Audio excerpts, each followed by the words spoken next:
Hi everybody, it's me, Craig Lonis. We're going to do a gratitude theme class tonight, or today, or this morning, whenever you're watching this.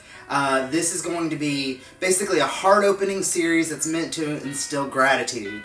I know it seems silly to be thinking about gratitude in a time when we think that things have been taken away from us, or when we think that we have less than we had before, but this is actually the perfect time to be grateful for what we do still have. And I don't say that in a way to patronize anyone, but at the end of the day, if we really search and we try to find at least one thing that we have that we can be grateful for, it's a little bit better for us, and it makes the day go by just a little bit easier. So I'll have everyone start on your mats.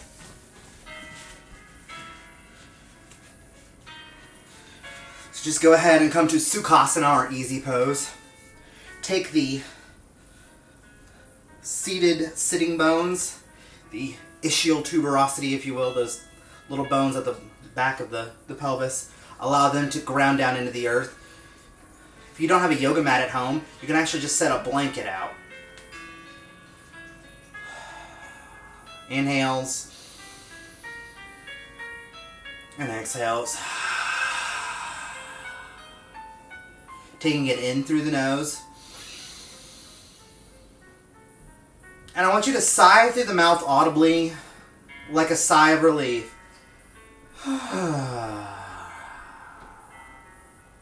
So you're actually going to activate the throat for people who might be working from home. Maybe you're a little bit more isolated now. You might not be talking as much, either on the phone or in a video conference or anything like that. So it's good to still utilize your voice, because if we don't utilize our voice, it's a muscle too. So inhale and audibly sigh.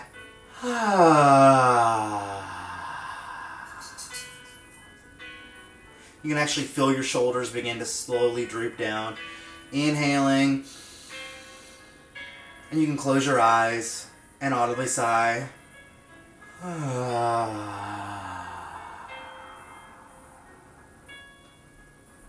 Inhales. And exhales. Now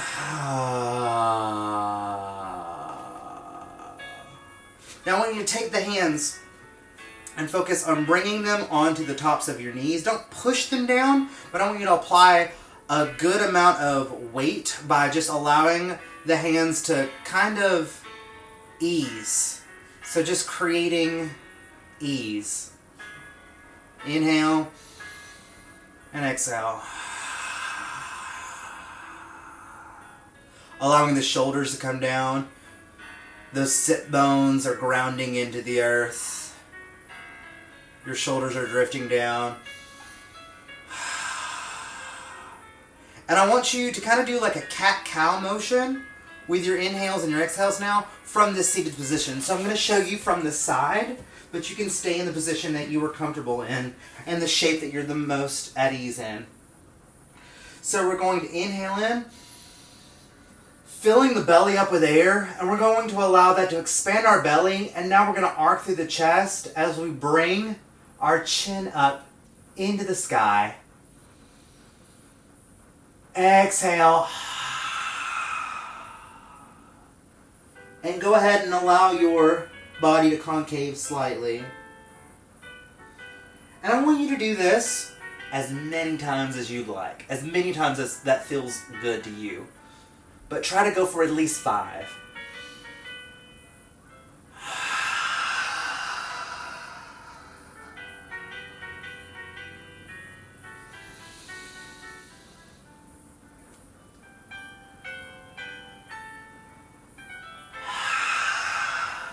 Warming up that back. Waking that spine up. I'm coming back to the front now.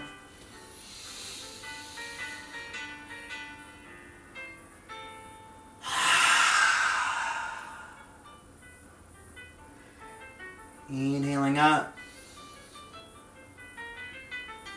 Exhaling down. Taking the hands out in front of you. This time I want you to inhale up. Grow tall, stretching through. Gaining a length in the spine. Gaining a length throughout your entire body. Bring the hands down in front of you. And lean forward.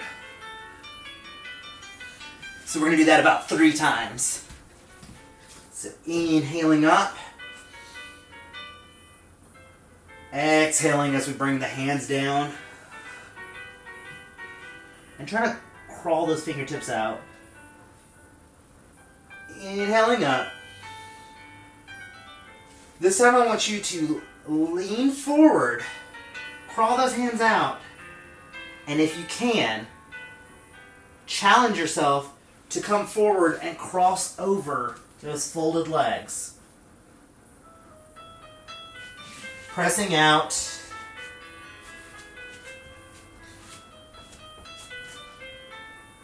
And allowing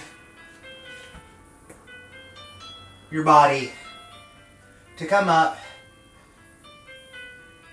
into an easy upward facing dog. Some people might call this as a high cobra. Call it what you need to call it. But whatever you do, I want you to inhale, stick your tongue out, and exhale audibly. Giving yourself a lion's breath. And actually, try to do this at home. You can do it with the closed eyes or you can do it open. Do it in front of a mirror even. Inhale. Seems kind of silly, but it's going to help activate that throat, activate those voice, kind of keep you breathing. For those of us that have been holding our breath in public spaces, if we've had to go out at all, this is good for just getting all of that out. Inhale.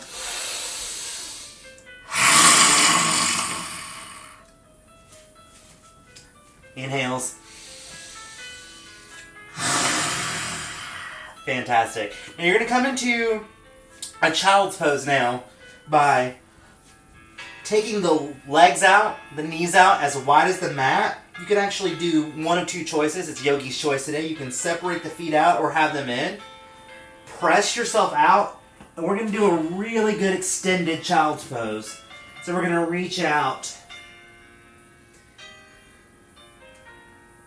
Inhale. And you're going to press your forehead down to the mat. Not pressing into it, just allow it to rest for just a moment. From here, I want you to practice those cat-cows in your child's pose. So you'll inhale. Exhale. Inhale. Exhale.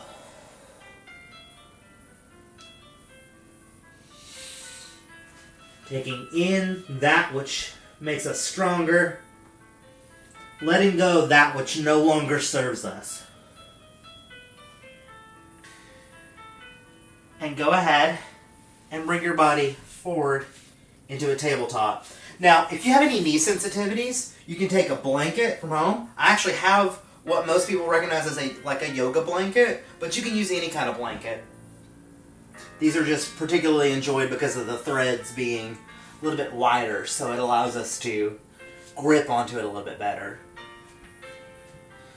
So I do this to give something a little bit of cushion on my knees, but you might want to use your mat doubled over to Yogi's choice. Coming out into tabletop all fours.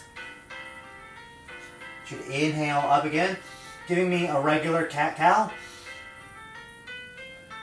So in cow, the belly droops, the chin comes up. We're not cranking our neck all the way back. Our eye gaze lifts up in the corners. If you're at home, maybe you're pretending that you're mentally checking for the cobwebs, but address those cobwebs later. You're here at your practice. You're at your mat. Inhales. Exhale. Inhales. And exhales. Really slow it down.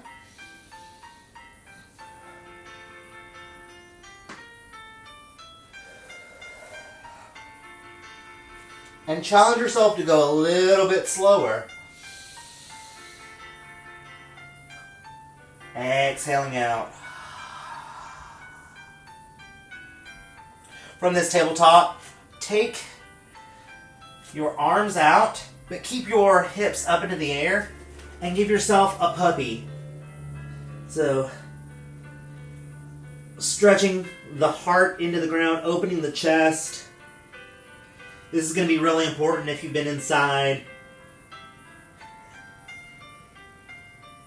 Inhaling up slightly, exhaling down. Inhaling up slightly, and really exhaling down, opening that heart. You can actually take your hands a little bit wider. Do what feels good, do what feels right. If it starts to hurt, don't do that. Yoga should never hurt.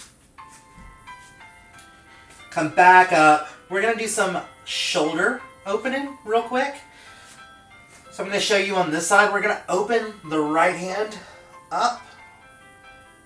Kind of wiggle our fingers and try to, without cranking your neck, look up. Bring the eye gaze up to that right thumb. And bring it down. You're actually going to thread this needle through. Go back out, kind of like you're stretching a puppy, and I want you to bring that shoulder down to the ground.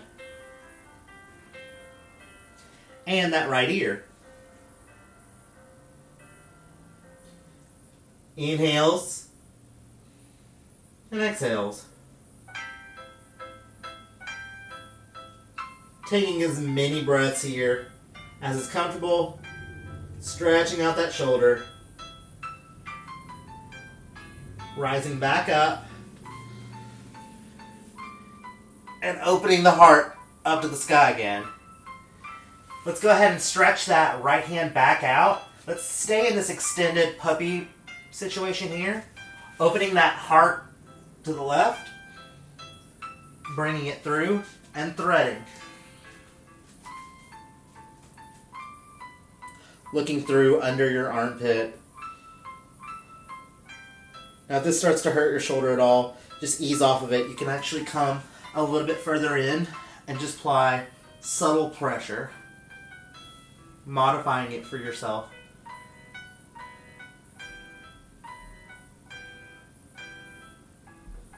And if that's even too intense for you, you can thread the needle and stretch your shoulder without applying all that pressure by coming up in the tabletop and just stretching through like you're reaching for something. The secret of life. So again, modifying, finding your thread the needle, what fits your body. Alright, so again we're going to stretch back down into puppy, come down into child's pose, and then we're going to melt our bodies out. I'm going to bring my hips into this blanket. And I'm going to have my body up in a Sphinx. In Sphinx, we've got our forearms flat on the ground, and you look like the old Egyptian statues of the Sphinx. Part lion, part human. If this is too intense for you, obviously, you can come down a little bit. If you need a little bit more restoration, you can just take a pillow from your couch. Place it under your chest. Come up. Inhales and exhales. Inhales and exhales. And then gently allow yourself to come down. So now we're going to play around a little bit with our locust. Now in our locust, what you're going to want to do is you're going to want to bring your hands out into like a V behind yourself. Lift your chest up off of the mat and lift the feet up off of the mat. And so we're only going to do a small locust here, this little low locust. I want you to hold this for 3 breaths.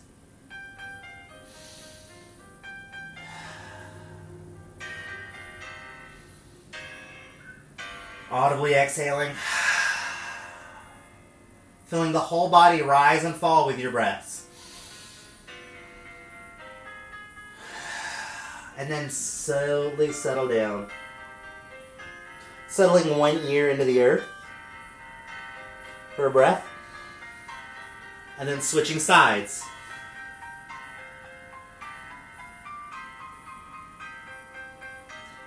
Now from here, if you have any shoulder mobility issues, I want you to try to listen to your body. You'll test this by reaching back in that same V position.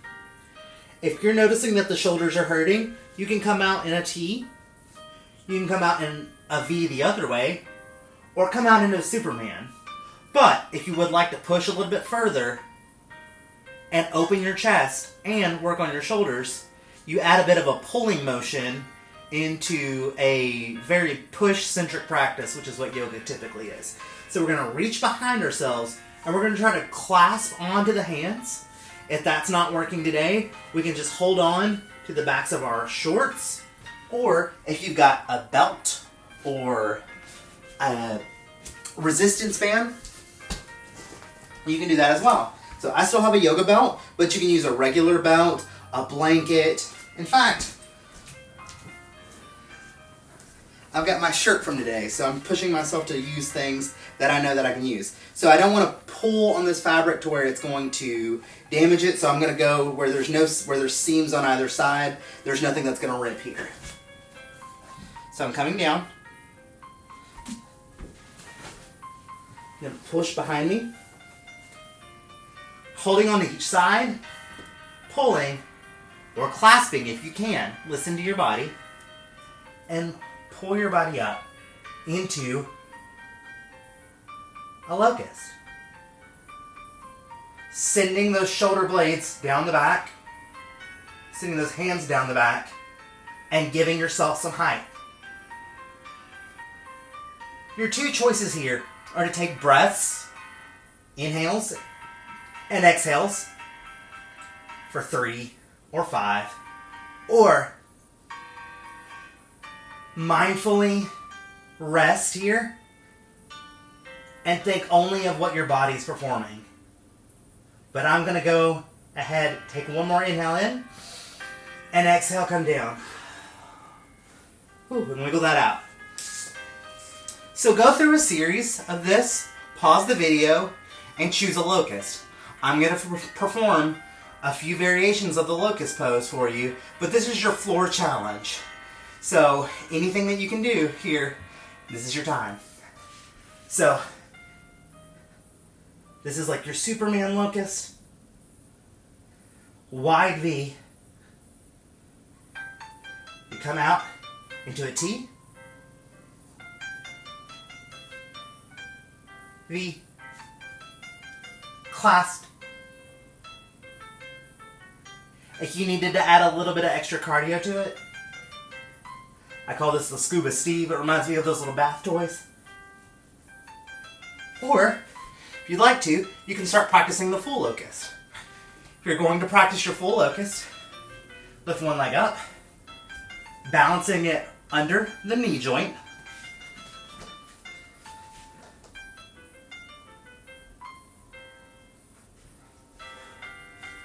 Switching to the other side. Putting the palm, or the sole of the foot, under the knee joint. Fantastic. So I've warmed that back up. And then I'm going to go ahead and take that blanket out from underneath me. Take your hands underneath, palms face down. Pinkies are toward each other.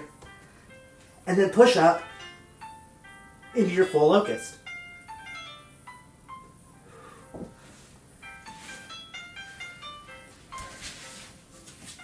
Practice some version of any of these locusts that makes you feel good. Even the smallest, that first locust that we practice, is a subtle back bend. And from there, you just get further and further up.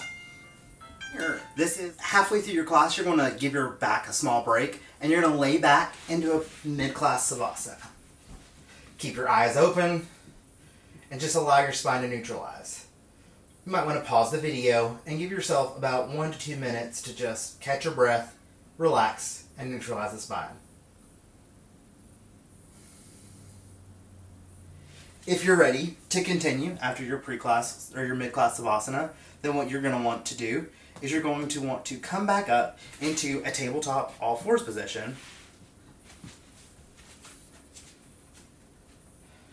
I want you to tuck the toes underneath and slowly rise into your downward facing dog. Now we're not going to go fully into downward facing dog right now. We're not going to have our heels all the way down. You can be in a narrow down dog and just take a moment here to just relax.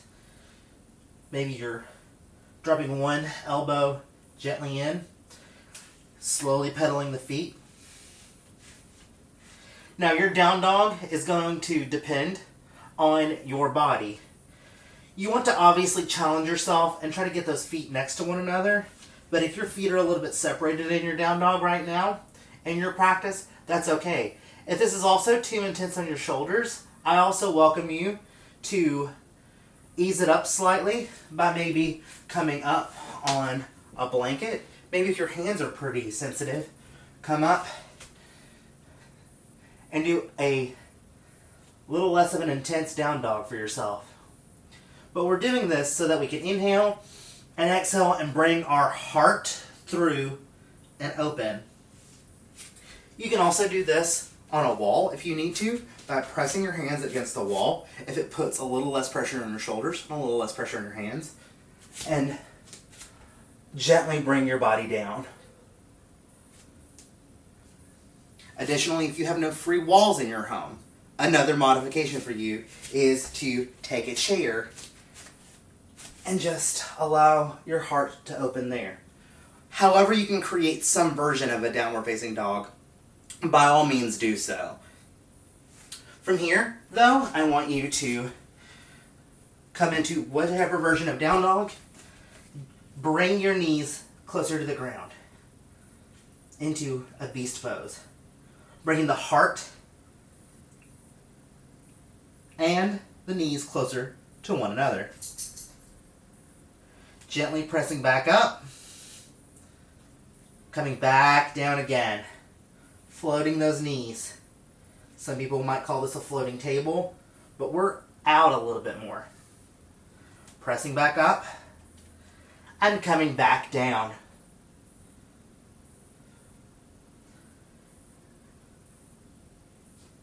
Let your knees come down to the mat. And we're going to go ahead, do one more slightly challenging floor pose. Go ahead and bring your body down. Bring your right leg up and your left leg up. We're going to go ahead and point those toes up to the ceiling and then push them down. Up to the ceiling and push them down. Steadying yourself on your core, using your abdominal muscles to keep yourself up. Reach back and hold on to your right foot. And then your left foot. For those with a strap, you can reach back and allow yourself to place the strap in front of the ankles. Just be kind and gentle to your ankles. If that's too intense, you can use a blanket or a real thick, sturdy towel and hold on to that. Inhale. Exhale. Bring yourself up. Bringing the shoulder blades together like you could squeeze grapes in between them. Inhales and exhales. Gently play with the feet. Go ahead and slowly flex the feet and then bring them back up. Coming into your floor bow.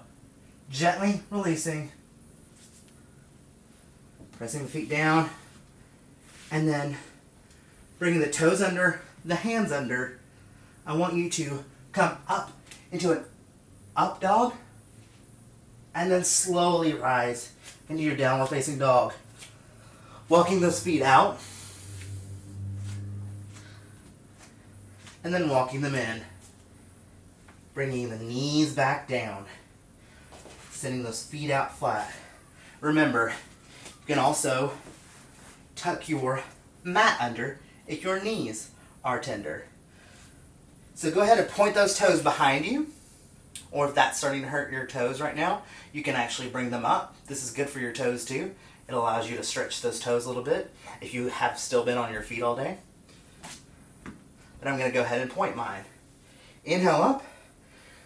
You're going to bring your hip flexors, so these nice little bones right here in the front, towards a fictional wall. And I want you to press like they're touching a wall in front of you. Inhale up from the sides, grazing that wall. Stretching tall. Bringing your right hand down, first to the lower back, and then to the lower back here. Pressing those shoulder blades in. Just open the heart up to the sky into a modified half camel. Hat camel.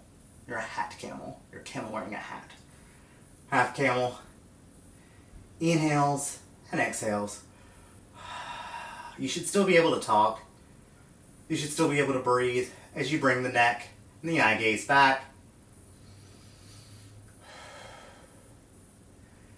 And then if you can, bring the hand down. Now, if you would like to, you can just have your blanket behind you and you can press into your blanket. Or if you have a yoga block, you can use that as well. But I'm not modeling a yoga block because not everybody might be able to have one of those today. So I'm saying use this, or if you have a big book, you might want to have that also on the floor for yourself. I'm using Harry Potter and the Goblet of Fire 4, but you don't have to do that. So bring your hand down, try to find your book, and you can actually go into a modified half camel as well with one hand. You can do that on each side. Try to mirror on one side what you do on the other. But once your back is open, your shoulders are open, your heart is open, one hand down towards the heel, the other hand comes down towards the heel, and you open your heart up into the sky. Inhales and exhales. Again, try to go for 3 breaths. Inhales and exhales. Inhales and exhales. Easing up one hand and then the other. Neutralizing through the spine, not quickly moving into a flexion, not quickly bending over. We're straightening that spine first to reduce the risk of a spinal injury. Being gentle to our bodies, even though we're putting it through this back bending and heart opening practice. So with a blanket here, go ahead and sit down. And just for a moment, ground back down. And then, after you've neutralized, come back over, stretching out. I'm actually going to bring my mat out from underneath me again. We're going to come into a little narrow child's pose. So I've got the knees in. This is not my favorite child's pose, but it allows me to ground my heart into my legs and ground my body, which is great for building a practice of gratitude because you're grounding yourself. Inhale through the nose. Bare your teeth and exhale through gently clenched teeth. Inhales. And now just part the lips, part the teeth. Gently exhale through the mouth. Taking another beautiful breath in. Audibly exhaling. Fantastic. Bringing your elbows back down, coming up. Back into a downward facing dog. I want you to bring your left foot up and try to place it between your hands. Now, if you can do that with some ease, do that. But if not, I want you to gently walk your foot up. Take that right heel, place it down. You want to look and have the heels in line. From here, with your chest on your leg, I want you to bring the hands forward and slowly rise up off of the mat. Coming into your warrior one. Inhales and exhales. Inhales. And this time we're going to move and exhale, reaching through to warrior two. Now I've discussed warrior one and warrior two before. They're expansive shapes that help to grow your body. Flip the hands up like you're receiving. sending them down. Allow the shoulders to fall down your back, gliding down, not pressing with all of our might. And then I want you to do something kind of fun. This makes it a little bit more like a dance. Take that left set of toes, bring them to the front. Bring the right set of toes, send them to your right.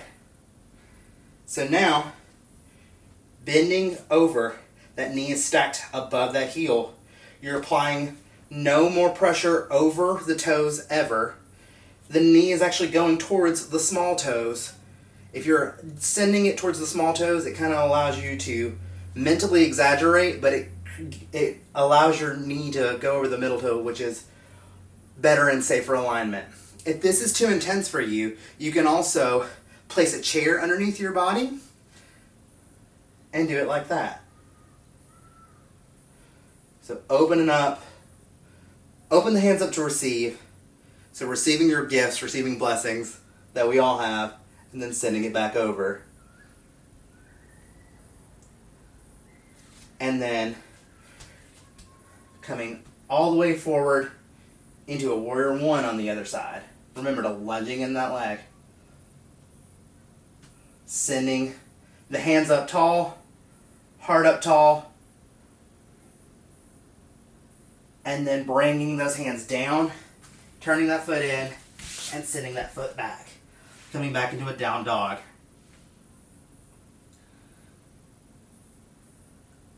From here, I want you to bring that right foot up and back. And I want you to bring your hands up into a warrior one. Bring them forward. So parallel the hands. Bring them forward, reaching tall. Come over that foot. Slowly lift the toe off of the mat. Slowly lift it up higher. Coming tall into your warrior three. Hold your warrior three as well as you can. And if you're a lower warrior three, or if your hands are down, we're just creating the chance to be a better warrior. Not all warriors started and immediately had the chance to be a 5-star general. Bring your eye gaze forward and bring it through. Now bring that foot back down to the mat. And I want you to bring the hands back down. Send the hands behind you. Clasp onto something if you can. And look up. Hands back down to the mat. Slowly arc and pivot your body to the front. Bring your hands up. Growing tall. Cactus the arms. We're not going to go into a full sun god or goddess squat right now. We're just cactusing the hands to open the heart. Sending some love and some energy out. Inhaling back up. Sending those hands back down. Pivot. Back to where we started. Into our warrior one. Heel under knee. Send it up. Shoot forward. If you want to, you can bring your hands into the center of your chest. Or if you need to, and we're still working on balance, you can bring your hands down and focus on one or the other. So lift that leg up. Or if you need to bring that leg slightly down, focus on building your body up. Again, we didn't all start 5-star generals. We had to start in a boot camp somewhere. Come into a warrior three that suits your practice. Coming back down, up. Let's arc back to the center. And hands up and open. All right. From here, I want you to go ahead and stretch your body down. Bringing the hands into the earth. Heel toe, this feet in. We're going to practice one of my favorite poses, which is dancer or standing bow pulling pose. There are many different names, and there's many different forms and versions of it.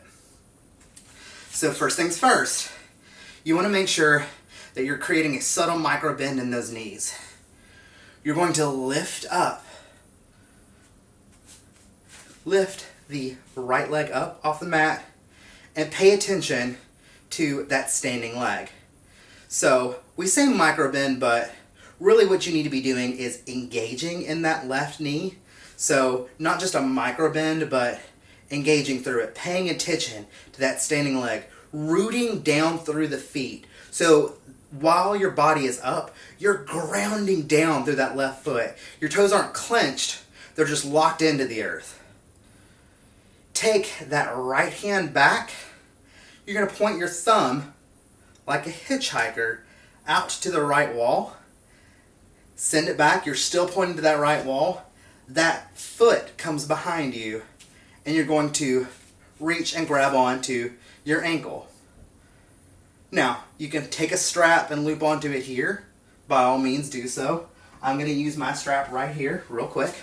So, I'm going to make sure that it's in a good place, and then I'm going to hold on to it. So if you're still working on building some strength and you're still trying to create length and you need to just use your strap, this is where you can practice. All dancers didn't start in the Royal French Ballet. All dancers had to go through a boot camp as well. So take time here to practice that low dancer on each side. When I teach my fundamentals class, we kind of take away some of the moments of being worried about modeling what other people are doing, and we just listen to our bodies.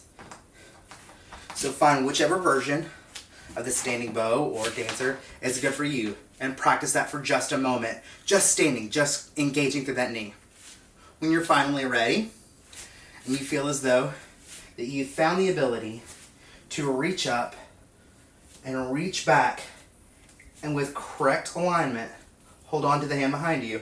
I want you to find something in front of you that isn't moving and allow that to be your focus. Oh goodness, I moved my head. So your actual focus in yoga is going to affect your balance. So make sure, again, engaging through that knee and find something to focus on. Take your pointer finger and your thumb, make an A-OK sign, reaching forward, slowly bring the center of gravity forward, and stretch that foot tall. Flare the toes, point, and play here. But the good thing that you need to try to practice the most is exiting the pose with some symmetry of how you entered it. So, again, always try to go at your length and at your distance that you can with your practice that's comfortable for you. Additionally, you can take a moment if you want to get more of a sensation of what it feels like. Take your body forward to a wall. Reach forward, steadying in.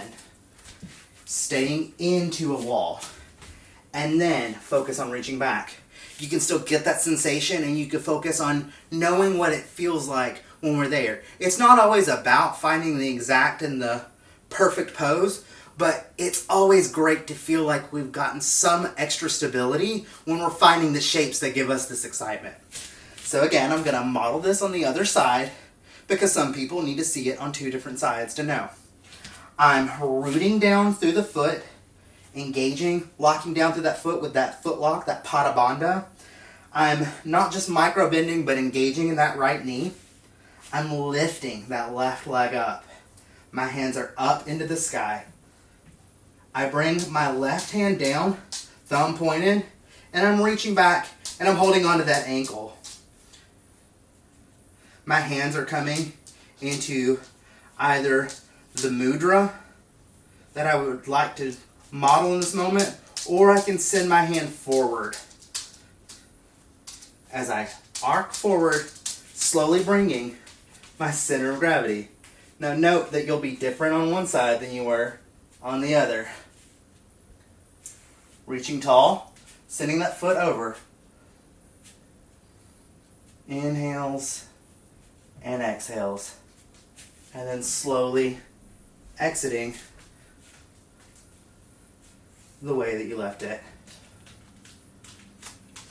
So I hope that those are a few tips that will help you find your standing bow pulling pose, Nataranjasana. It's hard for me to say, sorry, I'm working on that too. So again, not every yoga teacher is perfect, not because the teachers are all students as well. Make sure that you're practicing this at your own speed. Use something like the edge of a couch to know what it feels like to be able to reach back and hold on. Just don't become dependent on it. So again, if you're reaching back, you're going to always have to eventually challenge yourself to come off of your props. Anything that you can find in your house that is stable, that isn't going to rip, that isn't going to be too much of a distraction, is something that you can use to benefit your practice. These yoga belts that cost between $10 to $15, they can be regular belts too. Once you've practiced this enough, you'll be able to find a yoga prop out of anything. When you're done with your heart-opening practice, what you should really focus on finishing doing at that point is coming back down, opening up through the arms, hands up into the sky, cactusing, inhaling up, sending the hands back up, and now I want you to come up, straighten the spine, and reach forward. So just sit here for a moment. We're going to decompress from that practice. Inhaling up, exhaling down. Inhaling up, exhaling down. Then I'm going to take my knees into the mat, sitting those feet behind me. I'm going to allow the quads to stretch out in front of me.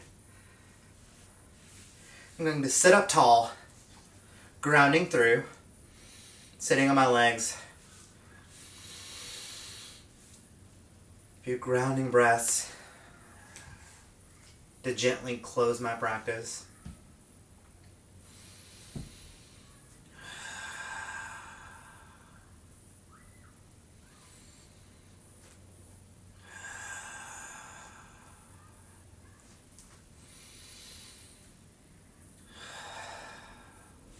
And then I'm going to settle off onto one side, separating my legs out, wide, inhaling up, turning my body towards the right toes, and leaning forward. Many apologies for my yoga assistant, Liz. I'm going to take my 2-piece fingers, wrap it around my big toe, or if we need to, use a strap. You want to go to your room? Holding on to the strap or to your toe, reach up and come over. Thank you. I'm grateful for you. Inhaling up. We're going to swap out. We don't do this shape just because it's beautiful. We do this because we're also grounding down through the legs. Those hamstrings are now, you've done some standing practice on those now. So we're like releasing the quads and the hamstrings into the earth.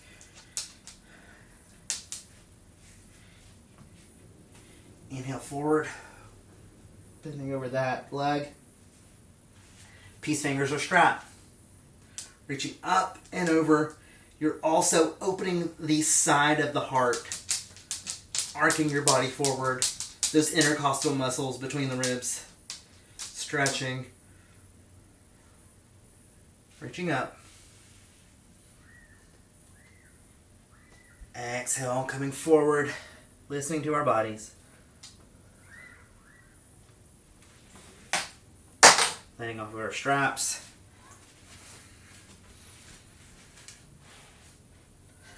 coming into Sukhasana easy pose. And I'm actually going to come up on a folded up blanket to give myself a little bit of height so that I'm a little bit more comfortable.